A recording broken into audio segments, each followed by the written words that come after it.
Seja muito bem-vindo a mais um episódio do seu podcast Os Prefeitos. E aqui a gente fala sobre tudo aquilo que importa e que funciona na gestão municipal. Bons cases de gestão. E aqui a gente vai falar sobre vários deles.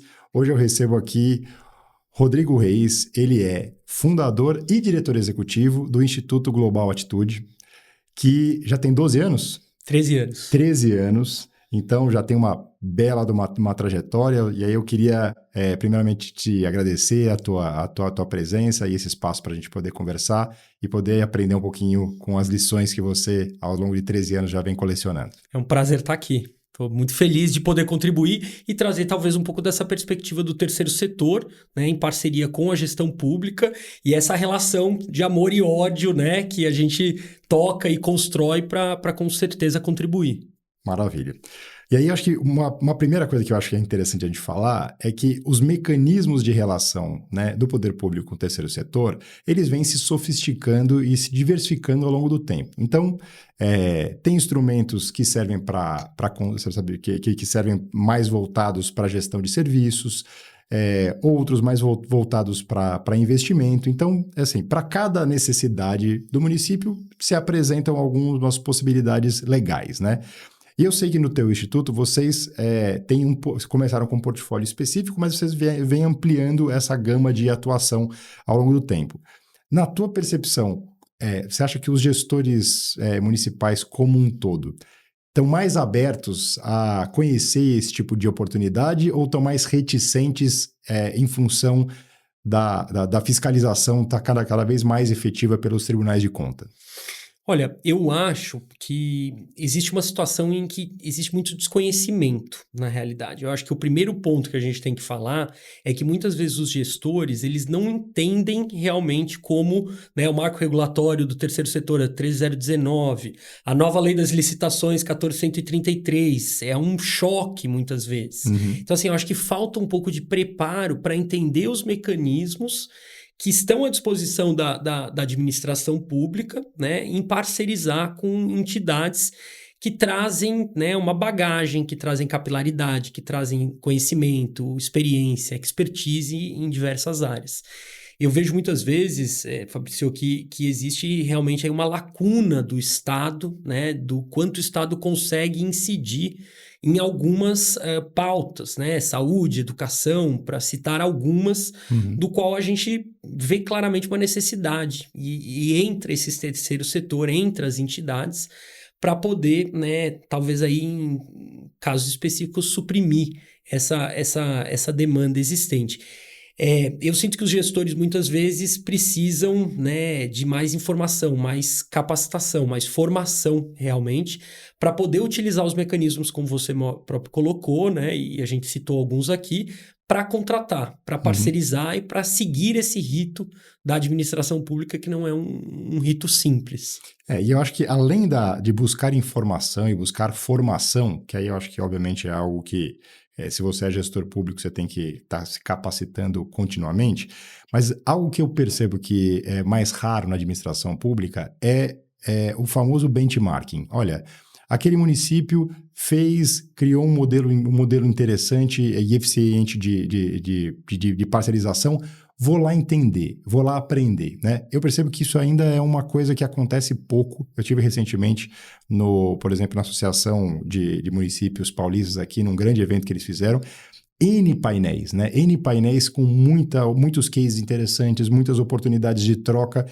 E aí, muitas vezes, eu vejo as prefeituras levando poucos agentes que efetivamente vão ser responsáveis pela estruturação desses projetos, desses processos e para poder subsidiar a tomada de decisão do prefeito, né? Assim, acho que vocês aqui hoje já atendem alguns municípios, eu queria que você contasse um pouquinho desses municípios, até porque eu acho que isso serve como case para inspirar o outro município que talvez tenha um problema semelhante e possa falar assim, bem, além de estudar, de buscar formação, buscar consultoria, que pode ser que a consultoria não me gere aquela certeza de que vai dar certo, aquele impacto, né, que ele está esperando. Pô, deixa eu ver no município do lado que já fez e que já passou até por uma rodada de fiscalização, para poder eu, como gestor público, me sentir mais tranquilo em dar esse passo, né, copiando um modelo que já deu certo, né? Eu concordo plenamente, assim, eu acho que são duas questões, eu até expandiria seu ponto em benchmarking, eu acho que é uma das coisas que o setor privado muitas vezes faz e que carece muitas vezes outros setores de poder ter essa perspectiva e trazer casos de sucesso, né, o benchmarking para poder criar o seu próprio case, eu acho que é isso, e eu expandiria para uma outra questão também, Fabrício, que é a questão da avaliação de impacto, tá? Então, muitas vezes, o que acontece? Você tem um quadro de metas, que é uma obrigatoriedade do plano de trabalho, etc., mas você não tem de uma maneira talvez aí estruturada e sólida a questão de como que você vai fazer, por exemplo, avaliações do público atendido, dos funcionários que você está contratando, como que você estrutura talvez um formulário NPS, por exemplo, que é uma coisa que pouco se fala no terceiro setor, né? Então, uma metodologia específica. Tão simples de fazer. E que é amplamente utilizada e etc. no setor privado, né? A gente tem boas práticas aí que não são basicamente física quântica para ninguém poder se apropriar, entender. Então, metodologias ágeis. Pô, a gente tem tantas ferramentas à disposição que, mais uma vez, eu acho que falta, carece, né? Então, eu acho que o benchmarking, como você colocou, é algo que precisa ser feito, é um entendimento, né, daquela prefeitura ou daquele gestor em olhar para casos de sucesso que funcionam, que dão certo, para poder olhar para o seu município, adaptar, né, de alguma maneira, localizar aquela boa experiência e aplicar no seu município, e eu traria essa questão de avaliação e monitoramento da execução do projeto, tá? Porque eu acho que, assim, isso para mim é muito claro, sem avaliação e sem monitoramento, não existe política pública, porque você não sabe se aquele projeto teu de inglês, aquele projeto de formação profissional que a Secretaria X está tocando, ou que a Secretaria de Educação inovou porque precisou colocar aí, aumentar o contraturno, a quantidade de escolas em tempo integral, você não sabe efetivamente se aquilo está funcionando, se você não souber como avaliar. Então, isso para mim eu acho que esses dois pontos aí são muito importantes, e eu acho que carece um pouco do entendimento e desse olhar aí para poder estar atualizado e conseguir trazer esses pontos. E deixa eu aprender um pouco com a tua experiência. Me conta dos municípios que vocês atuam, conta um case que você acha que seria relevante para poder, inclusive, tangibilizar essa questão de tem um problema, cria um projeto, implanto e tem indicadores para poder saber se eu estou avançando ou não. Bom, a gente tem alguns cases, a gente estava conversando um pouquinho antes aqui, né, que a gente começou muito com formação profissional. O Instituto Global Atitude, ele tem uma história, né, principalmente aí com formação profissional no seu início, e depois nós começamos a diversificar projetos, né, temos metodologias próprias, mas começamos a atender demandas que nós nos sentimos confortáveis, que tínhamos experiência, para poder, né, atender suprir essa demanda aí de municípios. Tanto São Paulo quanto Brasil afora. E a gente nessa experiência foi construindo algumas não só ferramentas, né, entendimento, expertise, mas foi construindo também boas práticas de como implantar isso. Porque, obviamente, cada município, né, a sua realidade, a sua capacidade financeira, capacidade de execução é muito diverso no Brasil. A gente que está aqui em São Paulo tende sempre a entender ou achar que a realidade brasileira é uma realidade paulista. Não é. Chocantemente, né? É fácil falar isso, mas assim, quando você está numa cidade de interior, não sei, do norte, nordeste, a realidade é tão discrepante, ela é tão destoante, que tudo aquilo que você tinha como ferramenta, boa prática, etc., você tem um lag de implementação muitas vezes. Você precisa formar, você precisa trazer um pouco desse nivelamento para o local que a gente vai trabalhar. Então, assim, na nossa experiência, a gente, né, bateu muito a cabeça nesse sentido, entendeu algumas coisas que funcionam mais, que funcionam menos. A gente usa muito tecnologia, então, por exemplo, gestão de matrícula, indicadores Power BI para poder acompanhar como é que vem sendo o cumprimento de metas, quantos alunos estão cursando, qual é a frequência média. Então, a gente está muito entrando na parte da tecnologia para poder nos respaldar, né, na implementação de projetos. E eu trago acho que um caso clássico aqui nosso, que foi Mogi das Cruzes, né? A gente começou há quase 5 anos na gestão do município de Mogi, para atender uma demanda específica de formação de jovens para a entrada no mercado de trabalho. Então, tinha uma carência que existia em Mogi, né, para poder preencher essa lacuna, porque não é nem a Secretaria de Desenvolvimento Econômico e nem a Secretaria de Educação que tem claro, né, no seu plano e nas suas diretivas quem vai tratar. É até ideologicamente, se a gente colocar, são visões muitas vezes diferentes de mundo. E né? o cidadão é um só e a vida dele no município é a mesma, né? Então ele deixa de ser atendido eventualmente por uma Secretaria de Educação quando ele se forma e passa a ser atendido o objeto de preocupação de uma outra secretaria, né? Como cuidar dessa transição, né? Exato, e muitas vezes você tem municípios que não tem isso muito bem definido, né? Se você pegar a juventude, a gente pode puxar aí o entendimento da ONU de juventude, né? De 15 a 29 anos, mas o município talvez vá se balizar por uma outra política, talvez vai ser o Estatuto da Juventude aqui, talvez ele vá ter uma diretiva específica, né? Principalmente na questão de trabalho é muito delicada, porque a perspectiva que eu tenho é que a educação quer que esse jovem se mantenha o máximo possível dentro da escola para se formar, se capacitar, mas existe uma realidade que bate na porta desse jovem, que ele pode ser pai, ele pode ser mãe, né? Ele tem que pagar as contas, ele tem que ajudar muitas vezes dentro de casa, a pagar as coisas. Então é uma demanda que bate na porta dele do mundo do trabalho que a gente coloca. Né? Por isso que o ensino técnico, né, com um apetite tão grande, né? Assim, os jovens estão interessados nisso, porque acessam mais rapidamente o mercado de trabalho por ser mais e conseguem rápido, mais efetivo, isso, né? Por dar o jovem hoje em dia, o nosso entendimento é que ele tem uma perspectiva e uma demanda muito rápida que as coisas aconteçam. Né? Então, Mogi, eu acho que a gente pode trazer, né, um caso muito claro, porque era isso, assim, como a formação do jovem para o mundo do trabalho vai acontecer de maneira prática, né? É uma responsabilidade de qual secretaria? E nós entramos com um programa, né, que agora, muito feliz aí que foi renovado, né? A gente está há quase 5, talvez 6 anos no município de Mogi das Cruzes. E a prefeita acreditou muito nesse projeto, olhou esse projeto, entendeu a demanda e a relevância que existe do público, né? E a gente vem crescendo, por exemplo, aí para atingir milhares e milhares de jovens todo ano, numa metodologia própria desenvolvida pela gente, que preenche um pouco dessa lacuna. Como é que você inicia esse jovem e sensibiliza ele, capacita ele para uma entrada para o seu primeiro trabalho, né? Para o seu estágio, para o seu jovem aprendiz, para a sua primeira CLT, para o seu jovem que vai abrir uma MEI e quer empreender de alguma maneira, o que é super popular hoje em dia. Então, assim, são leques, né? Um panorama que a gente abre junto com esse jovem, com uma metodologia que acompanha ele durante 6 meses para poder oferecer.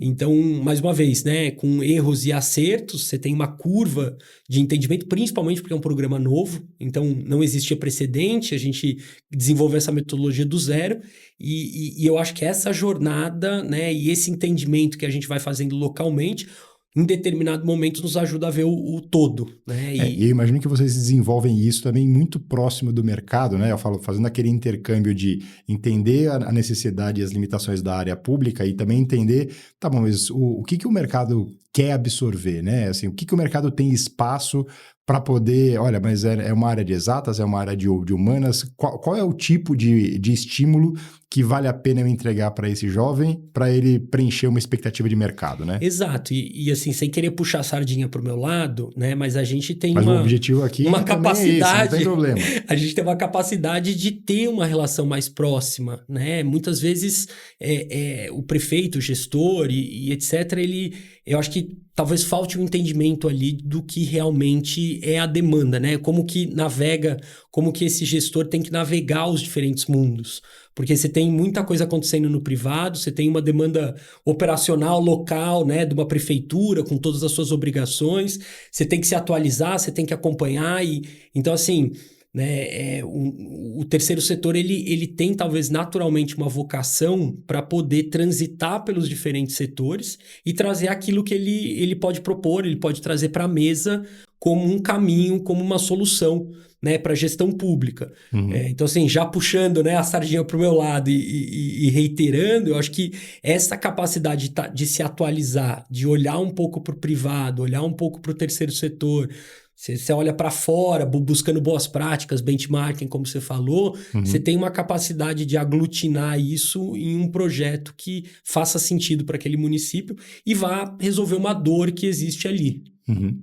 E aí eu acho uma coisa interessante, né? Você é um cara que tem uma vivência internacional muito rica, e eu imagino que o portfólio do Instituto também bebe muito da tua experiência e do que você viu fora do Brasil, né? Acho que tem um programa que eu conheço de vocês que eu acho especialmente muito legal, que é aquele voltado assim, às técnicas das Nações Unidas, né? Que assim, eu imagino que isso deve ser um divisor de águas na cabeça de um estudante que muitas vezes está na rede pública, é muito ainda voltado pelo fato do Brasil ser um país que tem uma língua muito específica, né? Que quase Que olha muito para que dentro, olha muito né? para dentro, é um país continental que tem muitas coisas, mas que e tem muita coisa lá fora. Se você assiste um noticiário, metade do noticiário que a gente hoje assiste aqui, a gente consome muita informação, seja da América Latina, seja dos Estados Unidos, seja da Europa. Então, como é que a gente desperta também nesse jovem o olhar para aquilo que acontece no mundo? E, eventualmente, até uma conversa que eu estava tendo um pouquinho antes aqui com a nossa produção, como existem oportunidades, né, fora do Brasil, muitas vezes que são totalmente factíveis, né, e até convergentes com o perfil do brasileiro, mas que a gente talvez, pelo fato de sermos um país continental, pouco a gente desperta para isso, né? As escolas privadas hoje já preparam muito isso, já falam muito sobre isso, já aplicam, inclusive, simulações de negociação e tal. E eu queria que você contasse um pouquinho esse case, porque eu acho algo muito pitoresco. Quando eu ouvi pela primeira vez isso sendo aplicado na área pública, eu falei, nossa, mas que Que ideia, genial, né? Que que legal. genial. Mas, na verdade, eu falo, a genialidade está em implementar com competência, né? Porque não é uma ideia tão maluca. Pelo contrário, Sim. é uma ideia que faz todo sentido, porque você conecta assim, imagina um aluno que depois sai de uma prática como essa e volta para estudar história. O interesse é outro, é completamente diferente, né? Esse é um projeto que começou por um convite do Itamaraty, então a embaixadora Irene Vidigala, né, que eu até mando um grande abraço para ela aí, acabou de ir para a África representar o Brasil, né, em uma embaixada.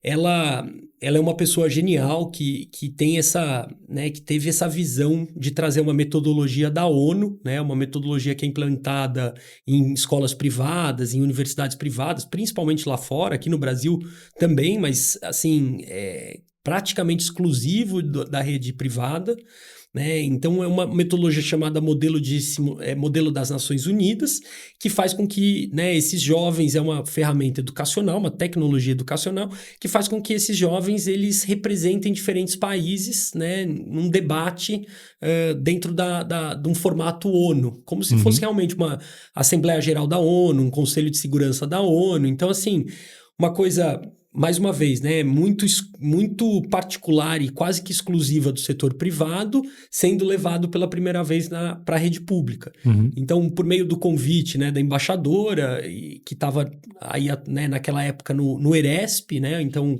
o braço do Ministério aqui no estado de São Paulo, nós parcerizamos com a Secretaria Municipal de Educação à época, né, e nos tornamos aí os executores desse projeto. Então foi um termo de cooperação técnica tripartite, Uhum. foi assinado, né, foi cada ente basicamente entrando com a sua capacidade, né? A rede pública nos disponibilizou escolas para começar a implementar isso, então a gente teve, né, desafios gigantes aí com a implementação, porque eram escolas de ensino médio do município de São Paulo. Então, já é uma coisa que poucas, né? Poucas. São 8, se não me engano. Então, assim, muito curioso também o formato que nos propuseram para poder começar a trabalhar. E é isso que você falou, assim, uma coisa que ninguém do terceiro setor faz, assim, uma coisa extremamente pioneira, única, bastante curioso até a implementação, porque a gente falava de geopolítica, geografia, história, né, essa percepção do internacional com o jovem da cidade de Tiradentes, né, um dos bairros mais, talvez, aí humildes, com carência de uma série de serviços, um dos IDHs mais baixos que a gente tem aqui em São Paulo, um baita desafio, né, de poder fazer política pública num lugar como esse, e nós começamos com uma escola ali de ensino médio. Né? Então, é o choque que é para esse aluno poder tratar de temas tão globais, né, tão talvez distantes da realidade dele, mas com essa percepção, né, de olhar para a localidade dele e trazer questões internacionais para a discussão. Então, assim, foi... assim, eu falo, muitas vezes a inteligência, né, de um secretário municipal, de um gestor municipal, é assim, tá bom, eu preciso resolver a questão, por exemplo, de evasão escolar, né? E aí, sobre isso, a gente poderia ficar falando muito tempo, que você tem N fatores, né? Desde a questão do o formato de aula padrão versus o streaming, como são experiências completamente diferentes, e a escola buscando se adaptar a esses, como incorporar tecnologia ou formatos diferentes para poder permanecer atrativa para esse aluno, questões, né, sociais. Então, tem N fatores que não contribuem para a permanência do aluno em sala de aula, né? Sim. E aí, o que eu posso, né? Eu como secretário municipal de educação, o que eu posso trazer para minha escola que seja assim, nossa, que os alunos vão fazer questão de ir lá e que vai eventualmente melhorar os indicadores e a dedicação deles para as aulas de inglês. Assim, esse é uma tecnologia educacional super legal. Super legal, que você vê, eu fui impactado por isso já há muito tempo, e esse é um exemplo que ficou na minha cabeça durante e, putz, olha como são os gatilhos que são aceleradores e impactantes em escola. Outro dia eu estava conversando também com um secretário municipal que eles começaram a promover, por exemplo, Olimpíadas, né, entre as salas, e aí tinha um ranking e tudo mais e tal. Ele falou, olha, essa Olimpíada ela mudou totalmente a dinâmica das escolas. Porque, assim, simplesmente falar de Enem talvez era algo muito distante, né? Um indicador muito longe. Falar de Saresp também era uma preocupação muito mais dos professores. E os alunos não conseguiam se conectar com isso. E aí, por iniciativa de uma diretora que criou uma Olimpíada, depois copiou e difundiu essa Olimpíada para todas as escolas. Fez toda a diferença, engajou, né? Exatamente. Atraiu esse aluno. Eu acho que assim, a problemática é muito clara. Depois da pandemia, a gente teve inversões aí e acho que como é que eu posso falar? O ensino passou por grandes dificuldades, né? Estou falando da educação como um todo, assim. Eu acho que a questão, né, principalmente aí da pandemia e depois esse nosso retorno à realidade, ao novo normal, né, que a gente brincava na época, eu acho que impactou profundamente os jovens, né? Tem pesquisas e tem muito material que fala sobre isso, a questão de saúde mental dos jovens, a questão da falta de concentração desse jovem que precisa ficar olhando para uma câmera durante o dia inteiro, horas e horas, né? Então, assim, eu acho que, de certa maneira, ela acelerou o EAD, o nosso entendimento que a gente pode aprender né, e tem essa possibilidade de fazer reuniões e aulas à distância, né, num formato digital, mas ela trouxe uma série de desafios também para esse jovem, e aí a gente está falando questões realmente profundas aí dos jovens, né? Expectativas, oportunidades, questões de absorção, concentração, saúde mental, entre outras. E eu acho que muitas vezes a gente precisa pensar, é muito difícil falar, né? Vamos pensar fora da caixa como gestor público, porque a caixa é uma caixa grande, é uma caixa pesada que está em cima. A administração e o rito, né? Que eu acho que existe toda a estrutura para obviamente, aí, né, poder se trabalhar na rede pública, ela não promove esse tipo de coisa. E eu acho que falta da nossa parte um pouco também de tentar ver como é que esses setores podem dialogar para realmente trazer essa oxigenação que é tão necessária. Uhum. Né? Então não é só o terceiro setor, mas é o setor privado também, que muitas vezes entra com parcerias e propõe coisas novas, né? Tem essa relação que é muito difícil. Pô, como é que você entra numa secretaria? Como é que a empresa está cheia de interesses. Você sabe muito bem, você foi da área de educação, conhece muito bem, né? Que existe uma resistência também de trazer muitas vezes essa inovação, né? Uhum. Então eu acho que o gestor, o secretário que está na ponta, o prefeito que está na ponta, com certeza é um trabalho hercúleo, é um trabalho de muita dificuldade mesmo, de poder inovar, né? Porque nem sempre o sistema consegue permitir ou de alguma maneira ajudar que isso aconteça. Você tem uma série de fatores para que isso efetivamente, para que inovação entre na gestão pública, para que inovação consiga penetrar, né, e fazer alguma diferença, como você falou, de implementar uma competição, uma Olimpíada, um desafio, bom, tantas coisas que a gente pode propor. Né? A gente tem uma experiência muito agora recente, né? A gente acabou de entrar em Guaratinguetá, começando a trabalhar no contraturno com o ensino da língua inglesa. Então, por meio de uma parceria com o consulado canadense, então o Canadá entrando, né, com apoio institucional, com toda a credibilidade, nós como executores e a própria prefeitura com essa visão, né, de oferecer no contraturno em inglês, né? A gente trouxe uma sugestão junto com eles que foi, vamos fazer um intercâmbio para premiar os melhores jovens. Porque como você falou, evasão, esse jovem ele não está engajado, é muito difícil, né, manter. Os gestores aqui que estão nos assistindo de educação devem, né, tem arrepios aí de ver a frequência, o engajamento do jovem atual na escola pública. Né? Não só pública, como em várias vertentes aí da vida, né? Então, assim, a gente trouxe essa combinação de poder oferecer um curso de inglês no contraturno. Isso maximiza, né? A partir de 7 horas, você tem aí um apoio, uma verba que vem, né, do Fundo Nacional. Então, isso apoia a prefeitura também, Sim. que promova e desenvolva aí escolas de tempo integral acima de 7 horas para os alunos. Né? Na outra ponta, você tem as famílias, os jovens que estão pensando numa coisa totalmente fora da caixinha, né? Que é assim, o ensino, o aprendizado de uma língua estrangeira, etc., que é, né, obviamente é um desafio também propor isso, né? Dentro de uma prefeitura, como é que a prefeitura aceita, os vereadores, etc.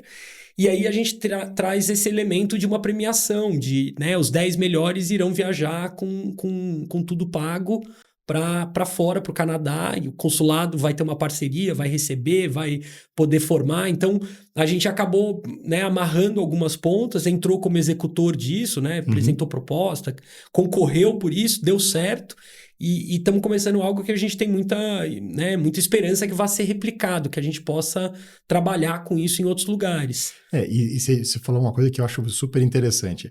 Conseguir acessar, né, dinheiros, recursos que muitas vezes estão destinados para, por exemplo, para a área da educação e que não são acessados pelos municípios. Assim, dinheiro está lá. Que falta conhecimento, assim, muitas vezes. Falta conhecimento. E aí eu acho que aí é um papel realmente do terceiro setor de ser o especialista, né, em viabilizar bons projetos que consigam fazer com que eu, como gestor público, me sinta confortável de falar, pô, quero fazer, tenho vontade, mas eu não tenho recurso, ou tenho uma competição desse recurso para outras necessidades.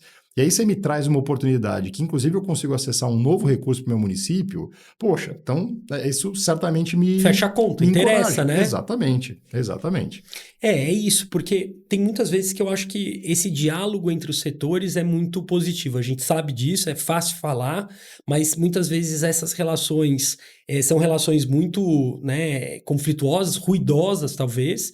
Né? O setor privado tem sua característica, suas prioridades, etc. Cada setor vai ter aí talvez uma visão de mundo e colocar todos eles na mesa, né, e conseguir aglutinar isso para poder implantar políticas públicas, monitorar elas e aí, vamos colocar aí, exportar elas para outros locais quando bem-sucedidas, são modelos que a gente precisa apoiar e implementar, né? Você deve saber muito bem aí o caso Sobral, por exemplo, né? Então, na área de educação, para todos os gestores de educação, a gente sabe que Sobral é um modelo, né, que muitas vezes foi muito divulgado, foi, né, até hoje eu acho que tem uma repercussão muito grande para ser estudado no sentido do que aconteceu ali para a gente ter índices tão altos, né, no IDEB, índices de aprovação no ITA, eles são muito famosos por isso. Então, como é que aconteceu ali exatamente para que pode ser replicado em outros municípios menores? E se não tudo, o que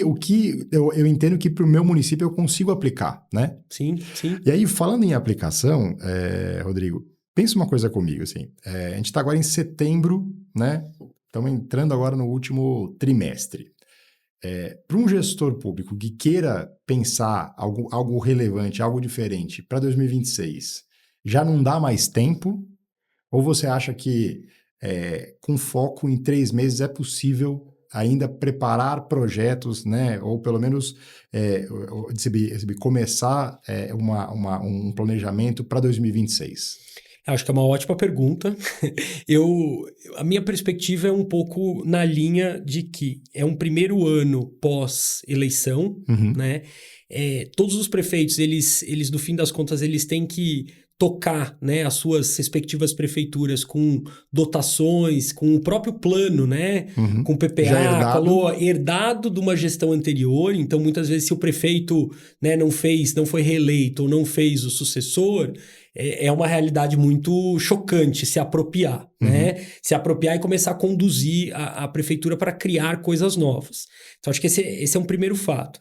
Aí a gente tem um segundo fato, que é a questão da própria dotação e como é que estão as despesas aí, receitas de cada prefeitura, porque a gente sabe que houve, né, esse ano principalmente, houve um contingenciamento significativo dos valores nas prefeituras. Então, né, eu tenho alguns amigos que trabalham, né, em prefeituras, etc. E a gente ouviu e conviveu muito com essa questão de contingenciamentos de 10%, 15%, muitas vezes até mais do que isso, né, que amarravam os prefeitos de poder propor coisas novas ou expandir as suas atividades ali no município. Né? Então, assim, o que eu acho que agora o trabalho é pensar orçamento para os 4 próximos anos, né? Então, as câmaras e etc. já devem, né? Ou já aprovaram ou estão em vias de. Então, esse orçamento ele precisa ser bem estruturado, é aquela velha discussão, né, do puxa-empurra que a gente conhece, de cada secretaria, os cobertores sempre é mais curto e alguma parte vai ficar descoberta, né? Mas eu acredito que sim, eu acho que é tudo uma questão de planejamento, né? A gestão pública é uma área que se demanda planejamento, que tudo acontece de última hora, mas esse planejamento, quando ele deve ser feito, ou ele tem que ser feito, né? Ele nem sempre é eficiente. E aí você fica meio que tampando buraco, né? Fazendo emenda, fazendo outras coisas para poder tentar tocar.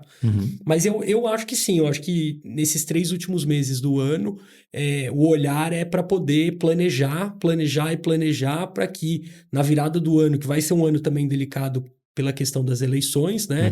Em outra esfera, mas isso vai com certeza aí, orientar muito a execução e as prioridades dos prefeitos. E eu acho que a gente começou falando de um exemplo, né, de um programa que tá ali na intersecção de educação e desenvolvimento. Assim, pensar também secretarias, programas municipais que possam utilizar o orçamento de mais de uma secretaria, né? Esse tipo, de novo, não é sabe, criatividade, não é nenhuma loucura, mas é estimular os secretários a parcerizarem entre eles e a otimizarem o orçamento de uma pasta, né? Olha, eu não tenho orçamento inteiro, mas se eu pegar um pouco do meu orçamento, o orçamento da outra pasta, a gente faz junto um programa municipal e colocar, né, o cidadão ali na centralidade da atenção do município, porque se é da minha secretaria ou da sua secretaria, no final das contas, né, pro munícipe, tanto faz, né? O que importa é aquele... Assim, o serviço tem que ser oferecido, o serviço de qualidade tá disponível pro munícipe. Eu acho que é brilhante, é isso mesmo, né? Na prática, a gente nem sempre vê isso acontecendo. Seja por ego, seja porque um secretário não se dá bem com o outro, seja porque as indicações são, né, não estão alinhadas e etc. Mas muitas vezes, quando isso dá certo, é ótimo, porque une forças, porque une habilidades, capilaridades, territorialidades e uma série de questões que muitas vezes são inerentes a cada secretaria. Então, isso é fantástico quando ocorre, né? Deveria, aqui na minha humilde opinião, acontecer sempre que possível, mas na prática a gente vê que é algo desafiador para acontecer. Maravilha. E deixa eu perguntar uma coisa, para o município que se interessou, né? Qual o melhor caminho das pedras? Vou no site do Instituto Global Atitude, vejo os cases que estão lá. Fiquei na dúvida, será que isso se enquadra ou não se enquadra? Vale a pena te chamar para uma reunião para tentar entender a realidade do meu município? Ou eu tenho que fazer a lição de casa sozinho e te levar um plano de trabalho pronto? Não, a gente tem muito interesse em começar coisas novas, a gente tem metodologias desenvolvidas, registradas, né? A gente trabalha com conhecimento e metodologia própria, né? Registrada na Biblioteca Nacional, a gente temos coisas que nós desenvolvemos, testamos e que podemos levar para municípios, né? Na área principalmente de educação, formação profissional, tá? Mas a gente somos eternos aí, curiosos e interessados de poder, dentro da nossa alçada, dentro do nosso universo de conhecimento, concretizar coisas novas, tá? Então, coloco à inteira disposição nosso site, se me permite aqui fazer, né, o merchan, então é www.globalatitude, com 2 T's, tá? globalatitude.org.br. Lá nós temos todos os cases, né, vídeos, material, questão de transparência muito, muito importante que a gente teve que cumprir, tem todos os termos, tudo que é relevante ali para um gestor que tem interesse, né, em algum dos nossos programas, e a disponibilidade de manter contato conosco para poder sentar, tomar um café e entender, né, as dores do município, como a gente pode ajudar, se é algo que a gente pode replicar de uma outra experiência e trazer para esse município, se é algo que a gente tem que criar novo e implementar, se é já uma metodologia que a gente já tem registrada e que a gente vai simplesmente, né, colocar uma roupagem ali que funcione na realidade do município. Então a gente tem essa flexibilidade e esse interesse. Maravilha. Então, acho que no final das contas, quanto mais desafiador o cenário, seja ele de tempo, seja ele de recurso, de contingenciamento, mais criativo, né, e mais agregador de parceiros, eu acho que a gente tem que ser, certo? Precisamos trazer essas soluções que conversem, né, que curem a dor e façam essa realidade e a gente poder impactar ela. No fim das contas, é para isso que a gente trabalha, acho que é isso que a gente nos faz levantar da cama todo dia, né? E eu tenho certeza que muitos gestores têm essa ânsia de como é que ele pode otimizar e trazer mais eficiência, né? Seja pelo terceiro setor, seja pelo conhecimento, pela educação, acho que são vários os caminhos, mas a gente está aqui também para poder contribuir e fazer essa diferença aí na realidade brasileira. Maravilha. Rodrigo, muito obrigado pelo nosso papo. Espero que você tenha gostado. Ficou curioso? Vai no site, tem realmente cases muito interessantes que valem a pena chamar o Rodrigo para um café. Espero que você tenha gostado. Te vejo no próximo episódio. Um abraço.